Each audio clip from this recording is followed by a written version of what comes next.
everybody. Welcome back to the Modern Customer Podcast. I'm your host, Blake Morgan. Today, my guest is Abhii Parakh. He's the head of customer experience at Prudential Financial. Prudential Financial was recognized for the 11th consecutive year for its strong and ethical culture. Prudential Financial is over 100 years old and it has 40,000 employees. Today we talk about the Customer Experience Award that Prudential won and Abhii's strategy when it comes to technology and agentic AI and so much more. We also talk about customer experience metrics and how Prudential has continued to have a culture of innovation and customer focus at the same time. Please enjoy Abhii Parakh. Welcome to the Modern Customer Podcast. Are you in New York City today? I'm in Jersey City. Hi, Blake. Oh, nice to meet you. Yes, I remember I had a friend that lived in Jersey City when I used to live in New York, and we always would go back and forth. Do you like living in the tri-state area? Yeah, Jersey City is great. It's the perfect combination of sort of small town but medium-sized city, and you always run into people when you're out, and we don't have to drive anywhere. We just walk everywhere in the Yeah. neighborhood. We love it. Yeah. Is it warming up over there now? It's nice and warm today. Yeah, Oh, good. Okay. finally. Well, it's so nice to meet you. I always love to have customer experience all-stars on the show, brands that are recognized for year in and year out delivering great customer experience. And I understand you have won an award for the 11th year for having a strong culture and you've won awards for customer experience. So let's just go back a little bit in time to I know you're one of these great lifers where you've worked at a few companies for a long time. Can you give us the elevator pitch of your career and how you landed in this role? Sure. So, my career actually originated in technology. So, I was a computer science engineer. I coded for 3 years. And while I could continue in that line, it wasn't my passion, right? It wasn't what I drew energy from. Mhm. So, to be honest, to figure out what I wanted to do when I grew up, I went to business school because I knew I wanted to be in business, but I wasn't particularly sure what area. And that's where, when I went to Georgetown, I fell in love with all things strategy, marketing, and digital. Mhm. So I started right out of business school with Citibank, where I started as a associate working on marketing projects. I handled rewards programs, launching new credit cards, doing the marketing for that. Super exciting to be able to work on things like that. Uh, Customer experience was just beginning to take shape at Citibank at the time, and digital was there but maturing. So it was a really interesting time to be in the vicinity of those areas. And when I saw the teams that were working on digital marketing and customer experiences, I wanted in. So I made a pitch as a newly minted MBA and joined that team, and have been in that space of digital and customer experience ever since in one way, shape, or form. So I Mhm. spent about 6 years at Citibank, and I've been at Prudential for about 9 or so years. Have done a number of things during that time, including setting up a new innovation lab at Citibank, owning Pru.com, Citi.com, those sort of enterprise websites, also driving a lot of enterprise-wide customer engagement. And one common theme that comes with all of those jobs is the focus on the customer, the focus Mhm. on their needs, listening to what they want from us, and taking action on that. The Yeah. last 3 years of my time at Prudential have been very much so in that vein, which is leading the customer experience team at Prudential. So I have to ask because it's always different at every company. Who do you report into? Like which leader? Yeah, it is different in every company, right? I report into our global CMO. Got it. Okay, perfect. So most of us know Prudential. It's a large financial institution with a long legacy. Can you describe the culture of working there? Yeah, and for those not so familiar with Prudential, it's a 150-year-old company. We just turned 150 years old. We provide life insurance, protection and retirement security to 50 million customers across 50 countries globally. And we are also a top 10 asset manager in the country.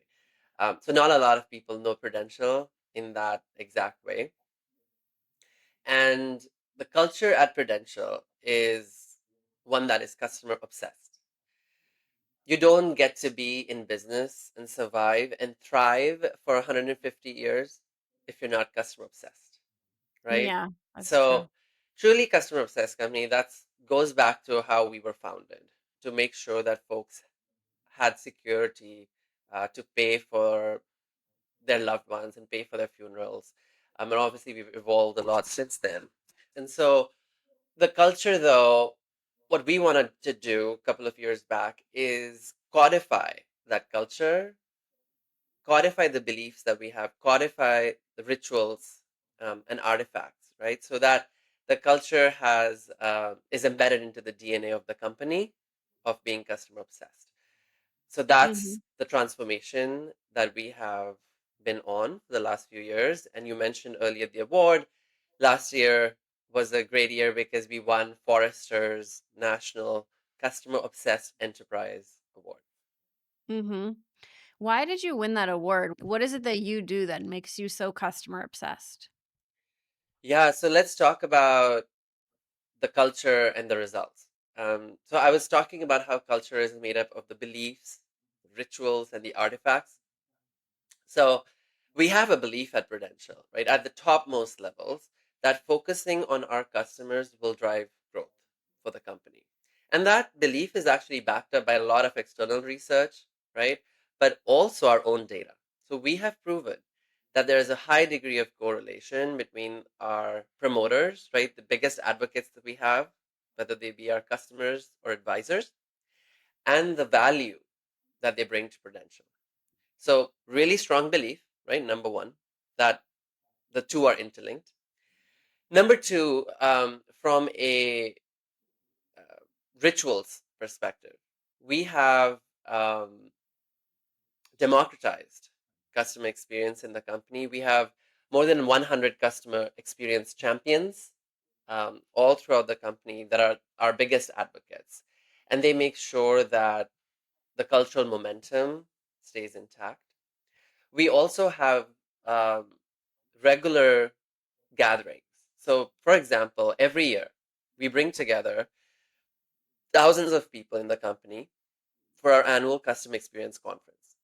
This is not an external conference, it's an internal gathering, but we bring the outside in into that Mhm. meeting, and we have internal leaders speak as well. We celebrate all the accomplishments we had for our customers that year, and we set the agenda for the next year. So that happens every year in the fall, without fail. The second thing we do is every quarter, just like you have an earnings call for a company, we have a voice of customer call internally within the company. We have thousands of people join that call voluntarily, and we discuss what our customers are telling us, what they need, what their feedback is. And this is not just a call organized by the CX team. This is service folks, operations folks, right? Sales teams, business leaders, all coming together to talk about the customer and celebrate the work that's going on. And then every month within every business, we have rituals that are about taking action. And all of that stuff culminates in our businesses, in artifacts that we call our customer experience action plan. So I do believe all of this codification of these artifacts, beliefs, the system that we have in place is why we won the award, but also the results that all of this is driving, right? Our key metric, which is net promoter score, is at a record high. Our ease of doing business metrics are also at record highs. So the results are also speaking for themselves. And for these surveys and how you take customer data and you look through it and you capture voice of the customer, what is the approach to that? The approach is to listen, to look at the feedback, generate insights, drive action, and repeat. So this wouldn't be a surprise to anybody out there, but I think it's the rigor, the discipline that we have to do so. And we do that at two levels, right? There's the macro company wide strategic prioritization that happens, and there's the micro level, by which I mean the teams that are self organizing and autonomous and can look at the feedback and take action. So there are certain things at the company level that are too big for an individual team to take on. So we integrate very heavily with our strategy teams and the prioritization processes to make sure that the CX action plans can then translate into prioritization. But at the micro level, at the team level, each team has been given access to their custom dashboard where, as soon as they log into the tool, they'll be able to see all the feedback and the themes that are coming in for their experiences, and they can take that and drive action as well. This episode is sponsored by Scale. Want to launch a promotion, but instead you're launching another IT ticket? Does expanding into a new market feel like building a tech startup? Sounds painful. Enterprise commerce shouldn't hurt, and with Scale, it doesn't. Scale is the flexible, scalable e commerce platform built to grow enterprise brands pain free. Don't just take our word for it. Brands like Harrods, Manchester United, and Snipes trust Scale to power their business. So why are you still suffering? So visit Scale today. That's SCAYLE. Yes, the Y is silent because you never have to ask why Scale isn't performing. Find the link in the podcast description below. So it very much seems like everyone is customer focused, like you have the culture. And congratulations on that because that's really hard to do. As far as the innovation piece with technology and finance, there's so much disruption all the time. But then you have big old blue chip companies where it's a little different. So, how do you make sure you have this culture of innovation and embrace new technologies like AI without going too fast? Yeah, that's a really good question. Actually, for Prudential, we have embraced technology faster than ever before in our 150th year. I know it sounds counterintuitive, but that's where we are, right? And I would say there's been a couple of things that are driving that. One, we have seen the productivity gains that some of this new technology can bring. So there is a top down leadership understanding at the highest levels of the company that investing in this technology will make us better, make us more productive. We have also had training for the top 200 or so people in the company on data and technology, because if the senior most executives in the company are not going to understand the new technology, it's going to be hard to sign off on projects that require that technology, right? So at the very top of the company, there's an understanding now on what all of this technology is and what it can do for us. I would say there's a lot of empowerment in the company to make sure that there isn't this central bureaucracy that controls everything and slows things down. Yes, there are checks and balances. Of course, we are a very regulated industry that we operate in, but there is empowerment to the individual business and functions to go out there and try things, Hmm. right? So that has, I think, sped up the embrace of the technology. And there's a lot of training at the bottom of the organization that is being rolled out as well, so folks can educate themselves. Just give you an example. Um, about a month or so ago, the marketing leadership team that I'm a part of, we all flew to Palo Alto to meet with our ventures group. And they organized a lot of startups in the agentic AI space that came and presented their capabilities to us. And frankly, we were blown away at all the new technology that is now available to us. So we are talking to vendors on their roadmaps. We are looking at startups. We're also consulting with uh, some of the thought partners that we have so that we can stay up to date on all of these new trends, new technologies, and embrace them, and then pilot them and scale them up. Wow, that sounds amazing. It sounds like I'm sure those startups were really excited to share what they could show you. What What was it that you were most blown away by that you didn't expect to see from the agentic AI? Just how ready the technology is, at least when we've seen them in the demos. I'll tell you, this customer service call that was played for us, that is live, that technology is live with some of the other companies. They were playing with us an actual phone call. And we couldn't believe that this was not a real human being that was having the conversation. Mhm. In fact, they put disclaimers in the beginning of the call that this is an AI virtual agent, not a human being.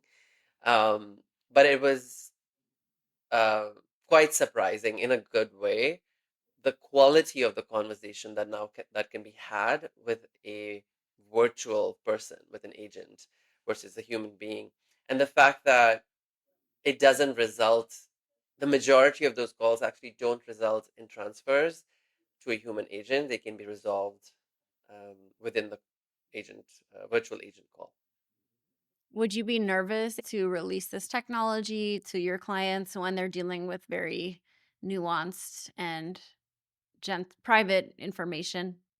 The use cases are king, right? I don't think we would expose this technology at this stage, because it's very early days, on high risk use cases. So we would start small. We would start with some proof of concepts in areas that are lower risk for us to test this out and to get learnings on what's working, what's not. What would it take if we were to scale it up? Mhm. Got it. Okay, so we've talked about the culture. It sounds like it's a kind culture, by the way. We've talked about the culture that it embraces innovation, that it's more open, that you're trying to move faster with AI, that you're going out and you're looking at startups. What else do you think makes your organization different than other of the similar types of companies when we think about customer experience and innovation? It is a kind culture. To reflect on your comment, I think I have found in the last 9 years or so, folks are very eager to help you learn and to help you grow. There are a lot of opportunities at Prudential that help people stay there for the long term. Um, and that has been my experience as well. Your question was about what makes Prudential tick, what makes Prudential different when it comes Yeah. to innovation and customer centricity. On customer centricity, I would say it's not just part of our purpose, right? Which is to make lives better. It's not just part of our strategy, which is to drive growth through delivering industry leading customer and client experiences. It is all of that and more, right? It is how we incentivize the overall company. We do So not like do the that at the. metric. Yeah, so our customer experience metrics drive overall company incentivization as well. We don't do that at the individual level because we know that can sometimes lead to disastrous results and be gamed. We do that at the company level, which actually fosters teamwork, because it's everybody has to put in their fair share to make that company metric work. And Mhm. so I think it's the fact that our highest executives talk about the customer experience and how important that is. The fact that we have the cultural beliefs, rituals, artifacts that I was talking about, and the fact that it's all the way from our strategy down to sort of how we incentivize people. So customer centricity is completely ingrained into our DNA now. Right now with AI, with AIs like Amazon Alexa, there's a lot of chitter chatter about data privacy, where that data goes. In an industry like yours with so much sensitive customer data, how do you ensure the protection and comfortability, frankly, of the clients while also pushing the bounds on innovation and technology? Yeah, a lot of very smart people in the company are working around the clock to make sure that the data is secure, that there is the right governance in place, and the right people have access to the right sets of data.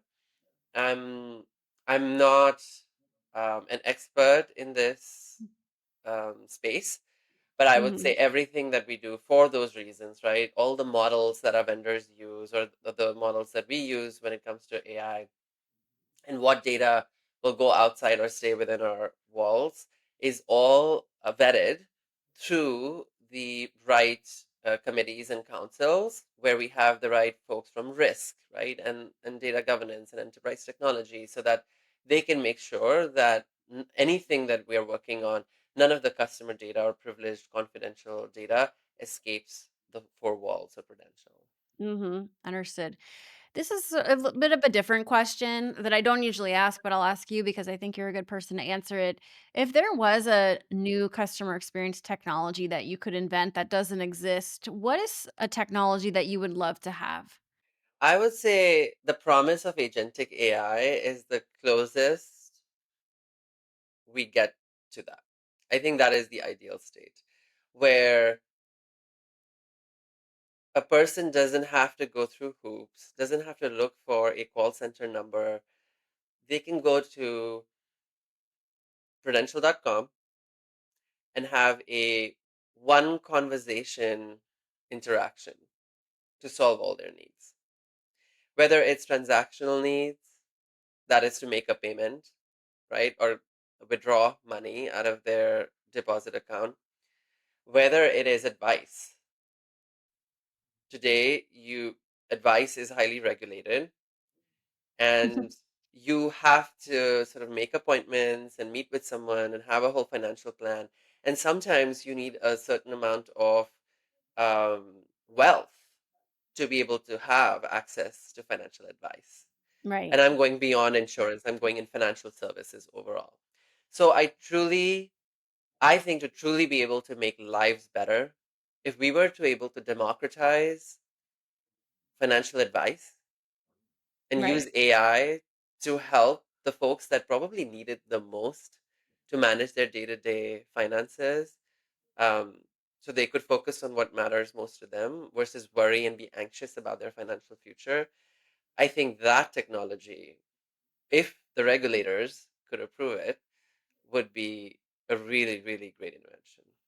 And I'm sure that is coming, right? Like it would just make sense to have some kind of chat GPT for your personal finances. That's a good idea. You should do that.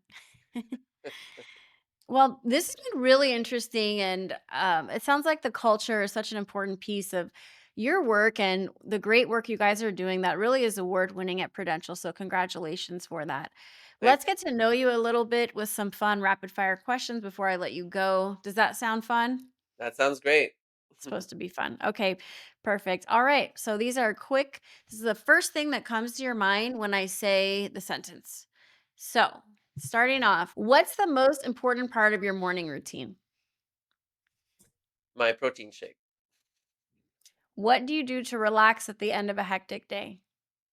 Spend time with my kids. What show are you currently streaming? Severance. Oh, it's so good and so weird. What's your idea of perfect happiness? On the beach with my family. What is one mental health strategy for managing hard days? This strategy that I have known, but I'm putting into practice recently after reading Mel Robbins' book, which is Let Them. Oh, good. She's been on this podcast. What is your favorite type of vacation? I think I gave that one away by Yeah, you saying already said it. being on the beach with my family. Yes, love it. If you could have lunch with anyone dead or alive, who would it be? Mahatma Gandhi, And if you had to describe your outlook in one quick motto, what would it be? optimistic. I love it. Well, thank you so much for taking your time to spend with me talking about Prudential's customer focused culture. And I hope it's been fun for you too, as fun as it was for me. It was great. Great questions and made me really think. So that's always when you know it's a great interviewer. So thank you, Blake. Oh, thank you. Everybody, you've been tuning into the Modern Customer Podcast. Thanks for watching and listening. Until next time. Please don't forget to like or subscribe and follow my social content on other platforms where I post content daily, including X, Instagram, LinkedIn, TikTok, and more.